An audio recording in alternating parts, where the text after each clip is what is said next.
So a quick disclaimer here, this pedal was provided to me by Polyend, but no money exchanged hands. They have no say in what I say about it in the video, and they haven't seen this video before it goes live. That's it. This is the latest effect pedal from Polyend, and it's called MESS. It's a multi-effect pedal with a bunch of tricks up its sleeve. There are different types of reverbs, delays, wave shapers, filters, pitch shifters, micro loopers, distortion, overdrive, tape modulation. Yeah, you name it.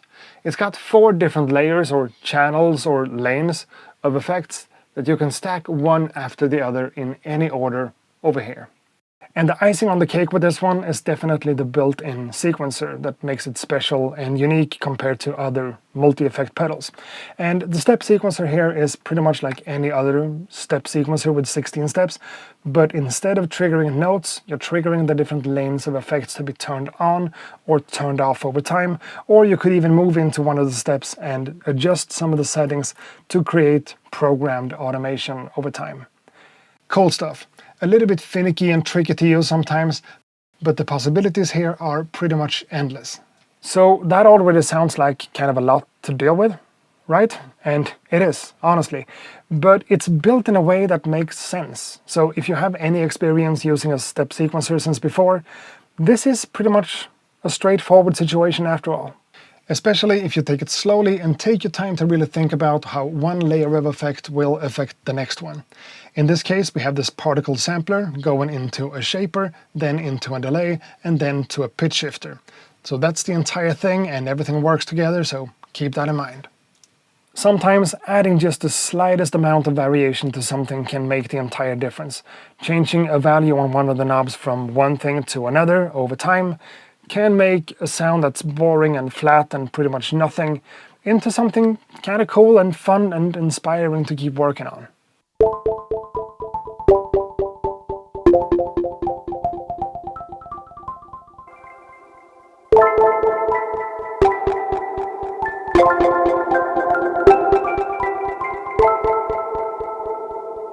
Another option is, of course, to just embrace the madness and the chaos and allowing the mess to create a mess.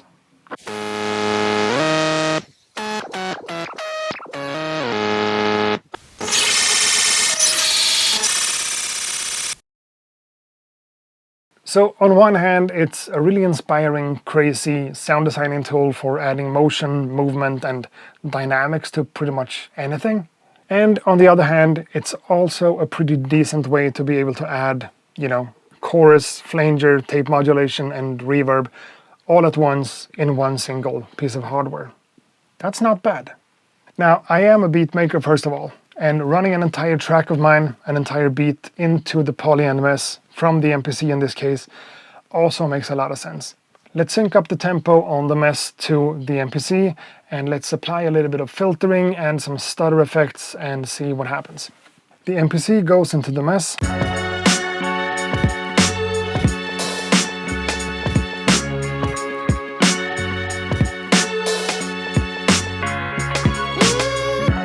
First of all, a low-pass filter like that.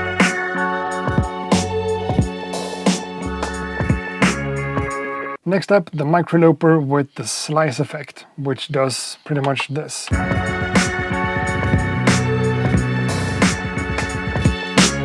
But in order to get this to work automatically and do something that's more exciting than that, we need to do some programming on the sequencer. So let's start the sequencer right there, and it plays.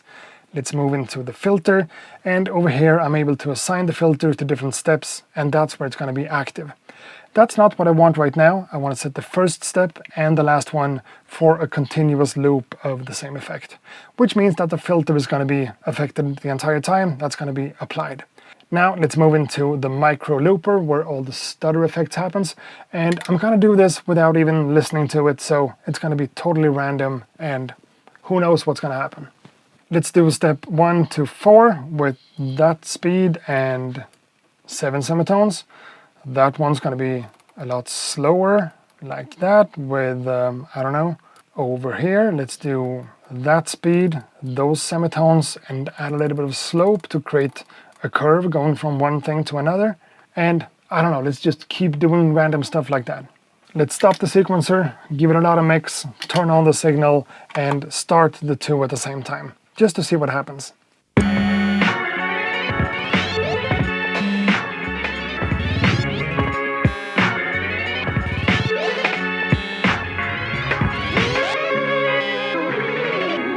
So that's a lot of stuff going on, and that's just me modulating two of the parameters on one of the effects. And that says something. And there are some more stuff we can do with the actual sequencer here. So let's go into the sequencer and set the sequencer length to half of it. Let's keep 16 steps because that could be changed too, but let's just slow it down in terms of how often the changes happen.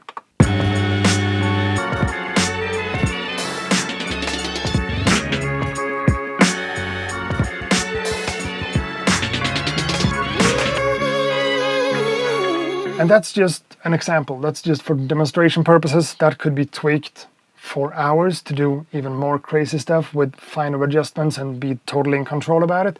But that's maybe not what we're doing right now. But let's do the same settings on the Mess, but let's input something completely different instead, just for the fun of it. Something like this. Now sounds like...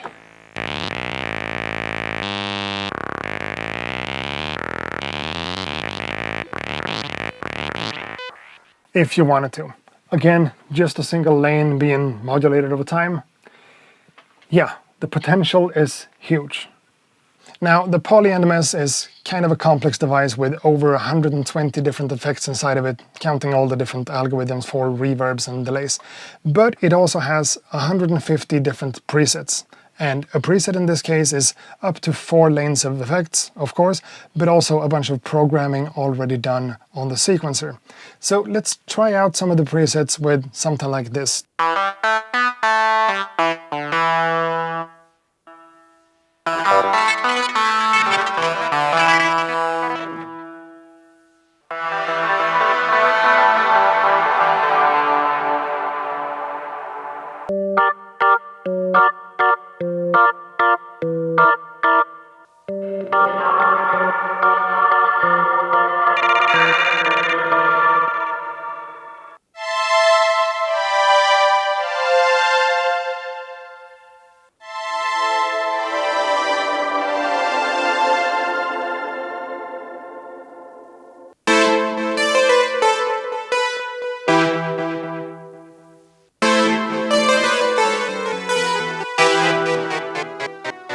So most of the presets here comes with these huge reverbs at the end of the signal chain that pretty much drowns everything out, and anything I put into it becomes a beautiful, nice, lush, evolving kind of soundscape.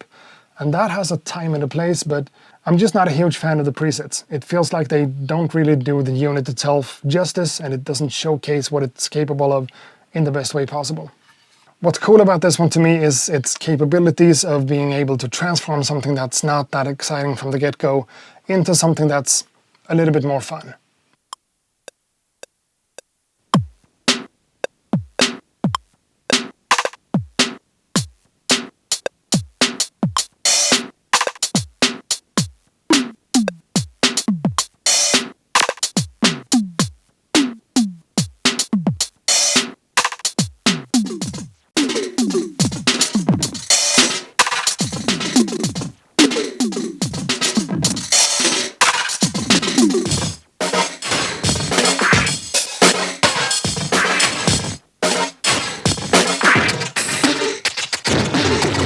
You know, I've made myself a promise to never go down the rabbit hole of getting into modular synths, even though I think it's a really fascinating kind of thing.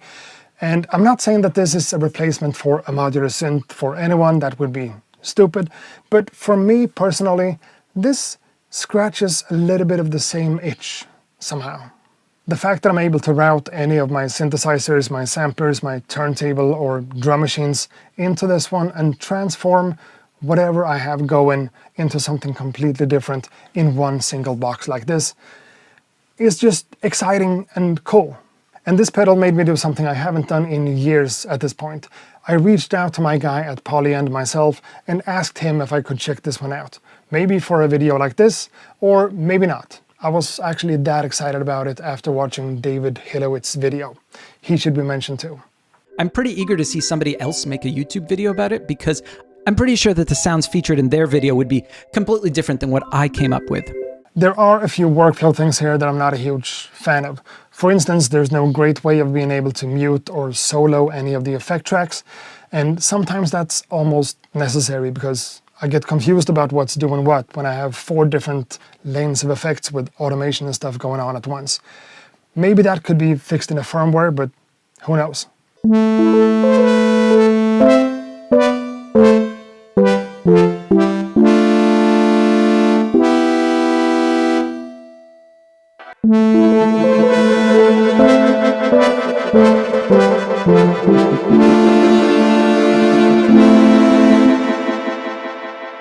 So my perspective as a beat maker using this one, instead of being like a guitar player, is that it's really capable and competent and fun and cool. Whatever I run into it, whether it's a chopped up sample or a drum loop, it's pretty much a guarantee that everything that comes out of this one at the end will be pretty cool. So that's a huge plus. But the minus, on the other hand, at least for me personally, is that it's also kind of a time thief when it comes to what you do with your time in the studio. I've used this one for countless projects, routing Rhodes pianos and synthesizers and whatever, in order to mess things up and just add a little bit of this, a little bit of that, maybe some automation here and there. And of course, that's like the purpose of it. So that's cool.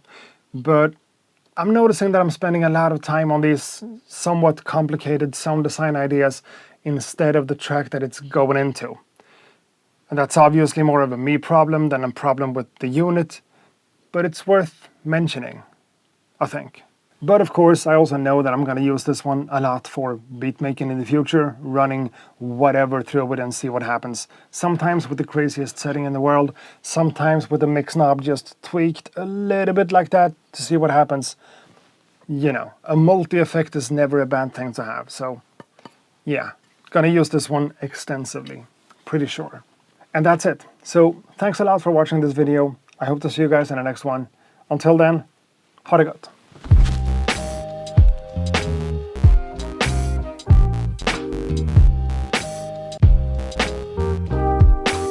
Accurate beats.